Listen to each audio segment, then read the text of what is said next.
Good morning students. మనం స్కొలోడియన్ యొక్క structure కోసం డిస్కస్ చేసుకుంటున్నాం. అంటే దాని బాడీ వాల్స్ కోసం, బాడీలో ఉండే ఆర్గన్స్ కోసం డిస్కస్ చేసుకున్నాం. మెయిన్ దాని బాడీ అనేది ఎలా డివిజిబుల్ అయింది? హెడ్, ట్రంక్ అండ్ టైల్ కింద డివిజిబుల్ అయింది. దాని బాడీ మీద ఉండే స్కేల్స్ ఏంటి? Placard scales. అవి రివర్సిబుల్ మేనర్లో ఉండడం వల్ల కొంచెం రఫ్గా ఉంటుంది దాని స్కిన్. అండ్ స్కొలోడియన్లో ఉండే ఫిన్స్ కోసం డిస్కస్ చేసుకుందాం. లాటరల్ లైన్, ఇంకా దాంట్లో ఉండే బోన్స్, అన్ని స్ట్రక్చర్స్ కోసం డిస్కస్ చేసుకున్నాం. అంటే దాని బాడీ వాల్స్లో ఉండే లేయర్స్ కోసం కూడా డిస్కస్ చేసుకున్నాం. ఎపిడెర్మిస్ అండ్ డెర్మిస్ లేయర్స్ ఉంటాయని చెప్పి మనం డిస్కస్ చేసుకున్నాం. ఇంకా దేనికోసం డిస్కస్ చేసుకున్నాం? స్కొలోడియం. దాని బాడీ కలర్ అనేది ఎలా ఉంటుంది? 2 షేడ్స్లో ఉంటుంది. పై వైపు ఏమో డార్క్ షేడ్లో ఉంటుంది, కింద వైపు ఏమో లైట్ షేడ్లో ఉంటుంది. సో ఈ స్కేల్స్ లైక్ దీని స్కిన్ అనేది ఒక ఇంపార్టెంట్ క్యారెక్టర్ ఉంటుందని చెప్పుకున్నాం. ఏంటి ఆ ఇంపార్టెంట్ క్యారెక్టర్? స్కిన్లో మ్యూకస్ రిసెప్టర్స్ ఉండడం వల్ల అది ఏం చేస్తుంది? మ్యూకస్ని రిలీజ్ చేస్తూ ఉంటుంది. సో దీని స్కిన్ ఎప్పుడు జెల్లీలా ఉంటుంది. సో దానివల్ల దీనికి ఏంటి? Predator condition. అంటే ఏదైనా ఒక ఆర్గనిజం దీన్ని తినడానికి వచ్చినా సరే, ఏదైనా ఆర్గనిజం దీన్ని చంపేయడానికి వచ్చినా సరే, సో అది ప్రిడేటర్ కండిషన్. దీన్ని ప్రొటెక్షన్ కోసం యూజ్ అవుతుంది. ఓకే, ఇవి దాని ఎక్స్టర్నల్ క్యారెక్టర్స్, అంటే దాని బాడీ అవుట్ సైడ్ ఉండే characters. Caudal fin, pelvic fins దేనికి యూజ్ అవుతాయి? దీని ఫిన్లో 2 టైప్స్ ఉంటాయి, dorsal fins and lateral fins. So ఈ డోర్సల్ అండ్ లాటరల్ ఫిన్స్ ఎలా యూజ్ అవుతుంది? ఇది స్విమ్ చేయడానికి, అంటే బ్యాక్వర్డ్ స్విమ్మింగ్కి అండ్ ఫ్రంట్వర్డ్ స్విమ్మింగ్కి యూజ్ అవుతుంది. కాడల్ ఫిన్ అనేది దీని డైరెక్షన్కి యూజ్ అవుతుంది. ఓకే, ఇవన్నీ దీని ఎక్స్టర్నల్ క్యారెక్టర్స్. ఇప్పుడు మనం దీని ఇంటర్నల్ క్యారెక్టర్స్, అంటే దీంట్లో ఉండే సిస్టమ్స్ కోసం డిస్కస్ చేసుకుందాం. మెయిన్ దీని బాడీలో digestive system, respiratory system, circulatory system, ఇవి మెయిన్ ఇంపార్టెంట్ సిస్టమ్స్. సో వీటి కోసం డిస్కస్ చేసుకుందాం. First, digestive system. What is mean by digestion?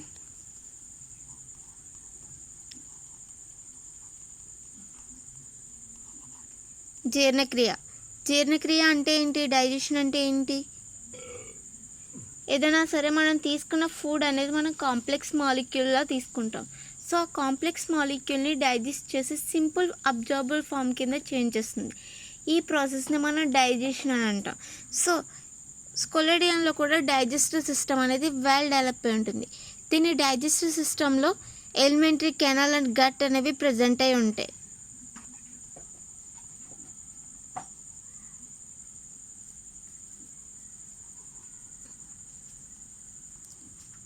జీర్ణాశయం అనేది ప్రజెంట్ అయి ఉంటుంది దీని డైజెస్టివ్ సిస్టంలో. సో ఈ ఎలిమెంటరీ కెనాల్ అనేది చాలా లాంగ్గా ఉంటుంది. ఎంత లాంగ్ అంటే దీని బాడీ కన్నా దీని ఎలిమెంటరీ కెనాల్ లాంగ్గా ఉంటుంది. సో పొడవుగా, అంటే దీని బాడీ ఎంత సైజు ఉంటుందో దాని సైజ్ కన్నా డబుల్లో దీని ఎలిమెంటరీ కెనాల్ అనేది ఉంటుంది. అది కాయిల్ అయి ఉంటుంది ఎలిమెంటరీ కెనాల్ దీని బాడీ లోపల. సో ఎవరి బాడీలో అయినా సరే డైజెస్టివ్ సిస్టమ్, అది ఏ ఆర్గనిజంలో అయినా డైజెస్టివ్ సిస్టమ్ దేనికి యూజ్ అవుతుంది? తీసుకున్న ఫుడ్ని డైజెస్ట్ చేసి బాడీ యూటిలైజ్ చేసుకునేలా చేయగలదు.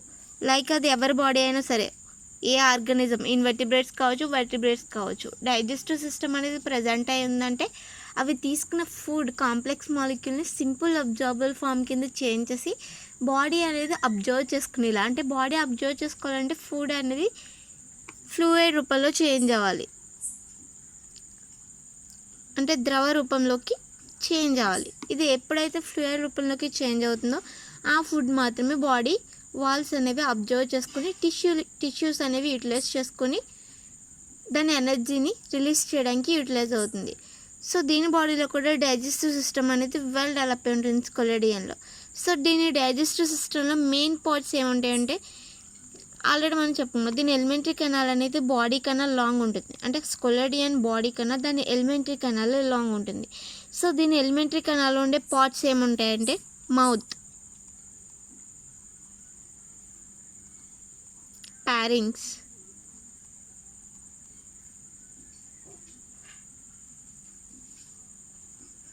ఈసోఫాగస్, స్టమక్,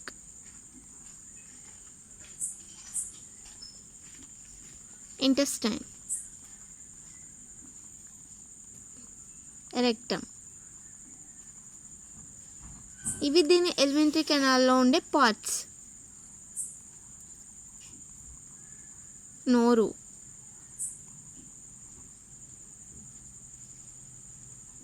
జీర్ణకోశం, ఆహార వాహిక, జీర్ణాశయం, పేగులు, పాయువు. సో ఇవి స్కొలేడియన్ యొక్క డైజెస్టివ్ సిస్టంలో, అంటే దీని ఎలిమెంటరీ కెనాల్లో ఉండే పార్ట్స్. ఓకే, ఈ పార్ట్స్ని యూటిలైజ్ చేసుకుని దీని డైజెస్టివ్ సిస్టమ్ అనేది కంప్లీట్గా జరుగుతుంది. What is the mean by system? System అంటే ఏంటి? సిస్టమ్ అంటే ఒకటి కానీ ఎక్కువ కలిసి వర్క్ చేసేదని అర్థం. లైక్ మనం కంప్యూటర్ సిస్టమ్ చూస్తాం, దాంట్లో మానిటర్ ఉంటుంది, మౌస్ ఉంటుంది, కీప్యాడ్ ఉంటుంది, సిపియు ఉంటుంది. ఇవన్నీ కలిసే కదా వర్క్ చేస్తే ఒక సిస్టమ్ అనేది వర్క్ అవుతుంది. అలాగే మన బాడీలో కూడా ఏదైనా ఒక సిస్టమ్ అనేది వర్క్ కావాలంటే నెంబర్ ఆఫ్ ఆర్గన్స్ అనేవి రెస్పాన్సిబిలిటీ తీసుకుంటాయి. సో ఆ నెంబర్ ఆఫ్ ఆర్గన్స్ అన్ని రెస్పాన్సిబిలిటీ తీసుకుంటేనే మన బాడీలో సిస్టమ్ అనేది కంప్లీట్గా వర్క్ అవుతుంది. అది డైజెస్టివ్ సిస్టమ్ కావచ్చు, రెస్పిరేటరీ కావచ్చు, సర్క్యులేటరీ కావచ్చు. ఏ సిస్టమ్ అయినా సరే ఒక ఆర్గాన్తో వర్క్ మొత్తం కంప్లీట్ అవ్వదు. కానీ ఒక మెయిన్ ఇంపార్టెంట్ ఆర్గన్ అనేది దాన్ని ఇనిషియేట్ తీసుకుంటుంది, అంటే మెయిన్ రోల్ అనేది ఒక ఆర్గాన్ని తీసుకుంటుంది. బట్ ఏంటి, మిగిలిన అన్ని ఆర్గాన్స్ని యూటిలైజ్ చేసుకుని, అంటే అన్ని ఆర్గాన్స్ని యూటిలైజ్ చేసుకుంటూ ఉపయోగించుకుంటూ ఆ మెయిన్ ఆర్గన్ అనేది ఇనిషియేట్ రోల్, అంటే ఇంపార్టెంట్ రోల్ అనేది ఆ మెయిన్ ఆర్గాన్ చూస్తుంది. లైక్ ఇప్పుడు మనకి డైజెస్టివ్ సిస్టమ్ ఉందనుకోండి, మెయిన్ రోల్ ఏది చేస్తుంది? ఇంటెస్టైన్. స్టమక్లో ఉండే పార్ట్స్, ఇంటెస్టైన్ అనేది మెయిన్ రోల్ చేస్తుంది కదా. సో మనకి స్టమక్ ఇంటెస్టైన్లోనే మెయిన్ మనం తీసుకున్న ఫుడ్ అంతా డైజెషన్ అవుతుంది. సో అక్కడే ఇంటెస్టైన్లోనే అబ్జార్ప్షన్ కూడా జరుగుతుంది. సో అలాగే మన బాడీలో ఉండే ప్రతి సిస్టమ్కి కూడా ఒక ఇంపార్టెంట్ ఆర్గాన్ ఉంటుంది, రెస్పాన్సిబిలిటీ ఆర్గాన్స్ కూడా ఉంటాయి. సో ఇప్పుడు డైజెస్టివ్ సిస్టమ్కి వచ్చేటప్పటికి స్టమక్ అండ్ ఇంటెస్టైన్ అనేవి ఇంపార్టెంట్ ఆర్గాన్స్.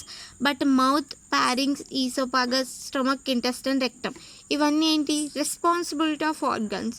అంటే ఈ సిస్టమ్ కంప్లీట్గా వర్క్ కావాలంటే ఈ ఇంపార్టెంట్ ఆర్గాన్స్ ఎంత అవసరమో ఈ ఇనిషియేట్, అంటే ఈ రోల్స్, ఈ మిగిలిన ఆర్గాన్స్ కూడా ఈ సిస్టమ్ వర్క్ కావడానికి హెల్ప్ చేయాలి.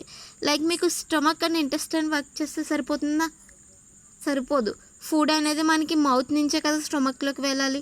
సో మౌత్కి ఇనిషియేషన్, మౌత్కి కనెక్టింగ్లో ప్యారింగ్స్ ఉంటుంది. సో ప్యారింగ్కి కనెక్టింగ్లో ఈసోఫాగస్ ఉంటుంది. ఈసోఫాగస్కి కనెక్టింగ్ స్టమక్, స్టమక్కి కనెక్షన్ ఇంటెస్టైన్, ఇంటెస్టైన్కి కనెక్షన్ రెక్టమ్. సో ఇవన్నీ ఇది ఎంట్రింగ్ పార్ట్ అయితే ఇది ఎండ్ పార్ట్. ఈ మిడిల్లో పార్ట్స్ అన్నీ హెల్ప్ చేస్తేనే డైజెషన్ టోటల్గా కంప్లీట్ అవుతుంది. ఏదో ఒక ఆర్గాన్ అనేది రెస్పాన్సిబిలిటీ తీసుకుంటే సరిపోదు, ఈ అన్ని ఆర్గన్స్ రెస్పాన్సిబిలిటీ తీసుకుంటేనే దీంట్లో డైజెషన్ అనేది టోటల్గా కంప్లీట్ అవుతుంది. సో ఇది స్కొలేడియన్ యొక్క డైజెస్టివ్ సిస్టమ్. దీంట్లో మెయిన్ డైజెస్టివ్ మనం ఆల్రెడీ చెప్పుకున్నాం, దీని ఎలిమెంటరీ కెనాల్ అనేది దీని బాడీ కన్నా లాంగ్గా ఉంటుంది, దీని alimentary canal. So elementary canal అనేది మొత్తం ఈ అన్ని పార్ట్స్ని కలిగి ఉంటుంది. Mouth, ప్యారింగ్స్, oesophagus, stomach, intestine and rectum. So mouth అనేది ఎలా ఉంటుందని చెప్పుకున్నాం, దీంట్లో ఆల్రెడీ క్రిసెంట్ షేప్లో ఉంటుంది. And ventral side upper and lower chamber, అంటే అప్పర్ అండ్ లోయర్ జాస్ కూడా ప్రజెంట్ అయి ఉంటాయి దీంట్లో. ఓకే, నెక్స్ట్ దీని మౌత్ అనేది ప్యారింగ్స్కి కనెక్ట్ అయి ఉంటుంది.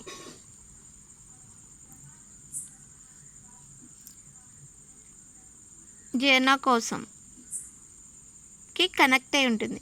సో ఎప్పుడైతే ఇది ఫుడ్ అనేది తీసుకుందో అది మౌత్ నుంచి ప్యారింగ్స్కి వెళ్తుంది. సో నెక్స్ట్ దీని ప్యారింగ్స్ ఎలా ఉంటుందంటే ఎక్టోడర్మ్ లేయర్తో ఇనిషియేట్ చేయబడి ఉంటుంది, అంటే ఎక్టోడర్మ్ లేయర్తో కవర్ చేయబడి ఉంటుంది దీని ప్యారింగ్స్ మొత్తం. అండ్ ఒక సైడ్ ఏమో స్పైరల్గా ఉంటుంది, ఒక సైడ్ ఏమో నార్మల్గా ఎక్టోడర్మ్ లేయర్తో కవర్ చేయబడి ఉంటుంది. నెక్స్ట్ ప్యారింగ్స్ నుంచి ఫుడ్ ఎక్కడికి వెళ్తుందంటే స్టమక్లోకి వెళ్తుంది. ఓకే, సో స్టమక్లోకి వెళ్ళాలంటే ప్యారింగ్స్కి అండ్ స్టమక్కి మనకి ఈసోఫాగస్ అనేది కనెక్షన్ ఉంటుంది. ఈసోఫాగస్ అనేది ఒక షార్ట్ వైట్ థిక్ ట్యూబ్ లాంటి స్ట్రక్చర్. సో ఈసోఫాగస్ ఏం చేస్తుందంటే స్పైరల్ అయి ఉంటుంది. సో ఈసోఫాగస్ స్పైరల్గా ఉండి ఫుడ్ని ప్యారింగ్స్ నుంచి స్టమక్కి తీసుకునేలా చేస్తుంది. సో నెక్స్ట్ స్టమక్ అనేది దీంట్లో cardiac stomach and pyloric stomach. Cardiac and pyloric stomach రెండు దీంట్లో ప్రజెంట్ అయి ఉంటాయి. అంటే దీంట్లో బ్లైండ్ శాక్ కింద ఉంటుంది, అంటే దీని ఎండ్ అనేది కొంచెం బ్లైండ్ శాక్ కింద ఉంటుంది. అండ్ ఇంకా ఏంటంటే ఇది నెక్స్ట్ ఈసోఫాగస్ నుంచి ఏ ఫుడ్ని అయితే రిసీవ్ చేసుకుందో ఆ ఫుడ్ని ఇది ఇంటెస్టైన్లోకి పంపిస్తుంది. ఫర్దర్గా దీని ఇంటెస్టైన్ అనేది ఒక స్ట్రేట్ వైడ్ లాంటి ట్యూబ్ దీని ఇంటెస్టైన్ అనేది. సో ఇది చాలా లాంగ్గా ఉంటుంది, దీని బాడీ కన్నా దీని ఇంటెస్టైన్ చాలా లాంగ్గా ఉంటుంది. అండ్ ఇంకా ఏం చేస్తుందంటే ఇంటెస్టైన్లో బైల్ జ్యూస్ అనేది రిలీజ్ అవుతుంది. సో ఈ బైల్ జ్యూస్ ద్వారా దీంట్లో ఫుడ్ అనేది డైజెస్ట్ అవుతుంది. నెక్స్ట్ ఇంటెస్టైన్ వాల్స్ ద్వారా ఫుడ్ మొత్తం అబ్జర్ప్షన్ అనేది జరిగి నెక్స్ట్ ఫర్దర్గా ఏదైతే వేస్ట్ మెటీరియల్ ఉందో అది రెక్టమ్ ద్వారా బయటకు వచ్చేస్తుంది. ఓకే, ఇది దీంట్లో డైజెస్టివ్ సిస్టమ్. నెక్స్ట్ దీని రెస్పిరేటరీ సిస్టమ్ కోసం డిస్కస్ చేసుకుందాం. Respiratory system. What is mean by respiration?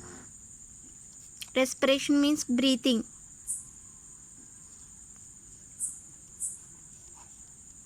Breathing means inspiration and expiration process is called as breathing.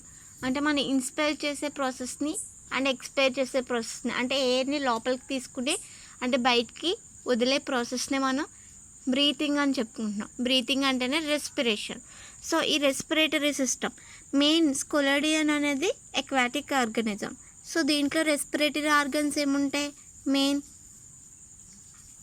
Gills అనేవి దీని రెస్పిరేటరీ ఆర్గన్స్ కింద ఉంటాయి. సో ఇది సీ వాటర్ అంటే మెరైన్ వాటర్లో ఉండే organism. So marine water see వాటర్లో కంప్లీట్గా డిజాల్వ్ అయి ఉన్న ఆక్సిజన్ని ఇది యూటిలైజ్ చేసుకోవాలి. సో ఇది సీ వాటర్లో ఏ ఆక్సిజన్ అయితే డిజాల్వ్ అయి ఉందో అది గిల్స్ ద్వారా లోపలికి అబ్జర్వ్ చేసుకుని ఆ గిల్స్లో ఉన్న ఆక్సిజన్ని ఇది యూటిలైజ్ చేసుకుంటుంది. ఈ విధంగా దీంట్లో రెస్పిరేషన్ అనేది జరుగుతుంది. మెయిన్ దీంట్లో ఉండే గిల్స్ ఏంటంటే లామెల్లే గిల్స్. దీని మొప్పలు లామెల్లే మొప్పలు. సో వీటిని యూటిలైజ్ చేసుకునేది ఆక్సిజన్ని లోపలికి ట్రాన్స్పోర్ట్ చేస్తుంది. సో మెయిన్ దీంట్లో మెయిన్ 5 pairs ఆఫ్ గిల్స్ అనేవి ప్రజెంట్ అయి ఉంటాయి. 5 ఇంటర్నల్ అండ్ 5 ఎక్స్టర్నల్. ఎక్స్టర్నల్ అంటే బయట వైపు ఉండే గిల్స్ ఎప్పుడు క్లోజ్లో ఉంటాయి అండ్ ఇంటర్నల్గా ఉండే గిల్స్ ఎప్పుడు ఓపెన్లో ఉంటాయి. సో స్కొలోడియన్లో ఎప్పుడైనా సరే బ్రీతింగ్ ప్రాసెస్ జరుగుతున్నప్పుడు దీని గిల్స్ అనేవి లోపల వైపు కనెక్టింగ్ ఉంటుంది. ఇది దీని రెస్పిరేటరీ సిస్టమ్. ఇది దీని గిల్స్. ఈ గిల్స్ అనేవి ఇంటర్సెప్టా అండ్ అవుటర్ సెప్టాతో కవర్ చేయబడి ఉంటాయి. ఇంటర్సెప్టా ఎప్పుడు లోపలికి ఎక్స్టెండ్ అయి ఉంటుంది. సో దీని ద్వారానే దీంట్లో గిల్స్ అనేవి బోత్ సైడ్ ప్రజెంట్ అయి ఉంటాయి.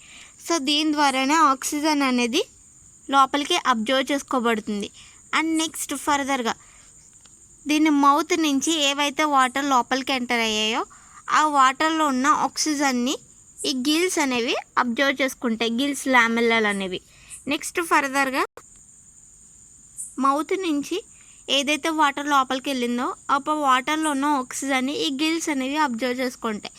సో ఆ వాటర్ మొత్తం అంటే ఈ గిల్స్ లామెల్ల మొత్తం వాటర్తో బర్త్ చేస్తుంది. నెక్స్ట్ ఈ గిల్స్ ఏం చేస్తాయంటే దాంట్లో ఉన్న ఆక్సిజన్ని ఈ పౌచుల్లోకి అబ్జర్వ్ చేసుకుంటుంది. ఫర్దర్గా ఈ బ్రాంచెస్ ఉన్నాయి చూసారు, ఈ బ్రాంచెస్ ఏం చేస్తాయంటే ఈ బ్రాంచెస్ నుంచి బ్లడ్ అనేది దీని బాడీ వాల్స్కి ఫ్లో అవుతూ ఉంటుంది. సో ఎప్పుడైతే గిల్స్లోకి ఆక్సిజన్ అనేది అబ్జర్వ్ చేయబడిందో ఆపోజిట్ డైరెక్షన్లో వాటర్ కరెంట్ ఫ్లో అనేది జరుగుతుంది. సో ఈ డైరెక్షన్లో దీనికి జరిగింది అనుకోండి, ఈ డైరెక్షన్లో వాటర్ లోపలికి వెళ్ళింది అనుకోండి, ఈ డైరెక్షన్లో వాటర్ బయటకు వచ్చేస్తుంది. సో ఇలా ఆపోజిట్ వేలో జరుగుతూ దీంట్లో బ్లడ్లోకి ఆక్సిజన్ వెళ్ళి వాటర్ అనేది ఫర్దర్గా బయటకు వెళ్ళిపోతుంది. సో ఇలా కౌంటర్ కరెంట్ ప్రాసెస్లో అంటే ఆపోజిట్ డైరెక్షన్లో దీంట్లో వాటర్ అనేది బయటకు వెళ్ళడం, బ్లడ్ అనేది ఆక్సిజన్ యూటిలైజ్ చేసుకోవడం జరుగుతుంది. అండ్ ఇంకా దీనిలో లామెల్లా గిల్స్ అని ఎందుకు అంటున్నామంటే దీన్ని ఇంటర్సెప్టా అంటే బయట వైపు లేయర్ అనేది దీన్ని ప్రొటెక్ట్ చేస్తూ ఉంటుంది. ఏ గిల్స్ని అయితే ఇలా ఒక లేయర్ ప్రొటెక్ట్ చేస్తూ ఉంటుందో వాటిని లామెల్లే గిల్స్ అని అంటాం. సో అందుకే దీని మొప్పల్ని లామెల్లే మొప్పలు అని అంటాం, లామెల్లే గిల్స్ అని అంటాం. సో దీంట్లో కౌంటర్ కరెంట్ ప్రాసెస్లో ఆపోజిట్ డైరెక్షన్లో ఫ్లో అనేది జరుగుతుంది. అంటే దీని మెకానిజంలో 2 ప్రాసెస్ ఉంటాయి, ఇన్స్పిరేషన్ అండ్ ఎక్స్పిరేషన్.